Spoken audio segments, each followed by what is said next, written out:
Let's talk about the tax savings for why is it that rental property investors are so big on tax savings? Why is it that when people are like asking their CPA, how can I save on taxes? They generally say, go buy some rental properties. What do we all have to look forward to as rental property investors when we file our 2023 tax return?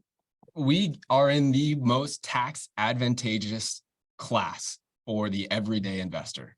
We are in the most tax advantageous asset class. And that's really what rental properties are. So if you are somebody who likes going to the store and you like seeing 20% off or 30% off or 40% off, and that gets you excited, well, the reality is sometimes that's just a marketing ploy, right? It's not really 20% off, it's not really 30% off.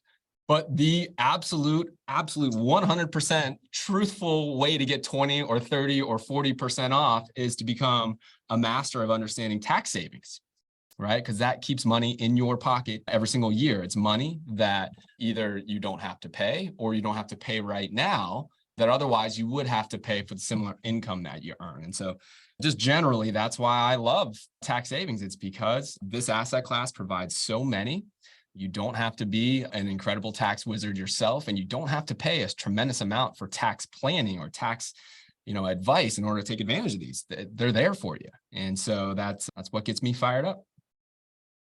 I love that. I love that. All right. So let's talk about the meats and potatoes of it. What are the tax savings that come with this, right? If you are adding rental properties to your portfolio, if you have rental properties in your portfolio, what are we saving on taxes? If you think about it, you earn a tremendous amount of gross rental income when you own single family rental properties. That's just the rents that you collect, right? If you earn $1,500 a month in rent, that's $18,000 in gross rental income per year.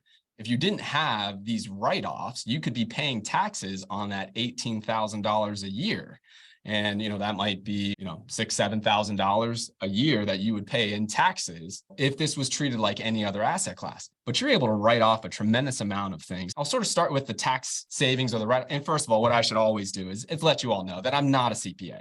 I think that's part of why people like to come to the show to learn about tax savings is because I'm not a CPA. I'm just a rental property investor who owns over 300 rental properties, been doing this for 17 years, and I've had the benefit of seeing this in my own, tax savings bucket year after year. So take that for what it is.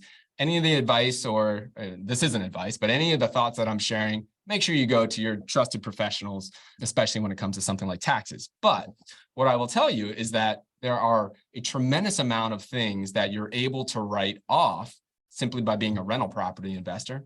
And I'll start with the things that probably maybe least excite me, but are just incredible by themselves. And we'll kind of work our way up. We'll build in anticipation of the show.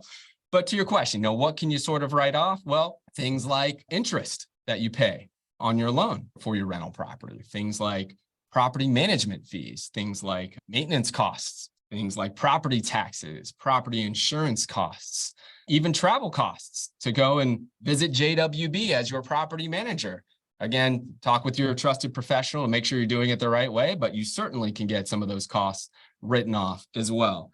So what you're able to do is to take that gross rental income that you have that otherwise you'd be taxed on and drop that to where that might be zero, right? In terms of the tax authority, in terms of the IRS. When you're able to earn money, put it in your bank account, but show no gains when it comes to the IRS. And of course, this is all, what the IRS approves and everything. That's a beautiful thing for you because that's tax savings. You can actually put money in your pocket, but not spend taxes on it. And that's what's one of the things that separates rental properties from other asset classes. Got it. So you got income coming in, right? It's the price of rent, right? Like what your residents are paying you monthly. And from what your residents are paying you monthly, which can amount to, if it's a $1,500 rent, it's $18,000 a year. From that, then any kind of repair you spend on the property, any kind of travel that you have to come to Jacksonville or to go visit your rental property, you can write off the tax, right? Like the property taxes that you're already getting, all those different things. Those are all things that if you have rental properties, you're going to be spending that income. It helps to deduct from that. But there's also the other one, right? The depreciation expense that you can write off that I know that you're really, really nerdy about, right?